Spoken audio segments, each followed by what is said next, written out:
இன்னும் 3 மாதத்தில் தமிழ்நாடே உசிலம்பட்டி தொகுதியை திரும்பி பார்க்கும் வகையில் ஒரு நிகழ்ச்சி தயாராகி வருவதாக அமைச்சர் மூர்த்தி தெரிவித்துள்ளார்.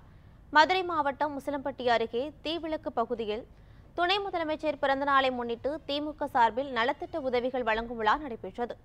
இதில் தேனி எம்பி தங்கத்தமிழ்ச்செல்வன், திமுக மாவட்ட செயலாளர் மணிமாறன் உள்ளிட்டோர் கலந்து கொண்டனர்.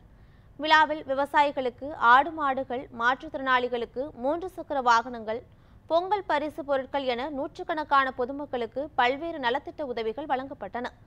இதில் பேசிய அமைச்சர் மூர்த்தி, தேர்தல் பரப்புரையின் போது உதயநிதி ஸ்டாலின் தமிழ்நாடு முழுவதும் ஒரு தொண்டனாகவே உழைத்தார் என்றும், உழைப்பால் மட்டுமே உயர்ந்தவர் துணை முதலமைச்சர் என்றும் தெரிவித்தார். இன்னும் 3 மாதத்தில் தமிழ்நாடே உசிலம்பட்டி தொகுதியை திரும்பி பார்க்கும் வகையில் ஒரு நிகழ்ச்சி தயாராகி வருவதாக கூறிய அமைச்சர் மூர்த்தி, விரைவில் அது பற்றி அறிவிக்கப்படும் என்று கூறினார்.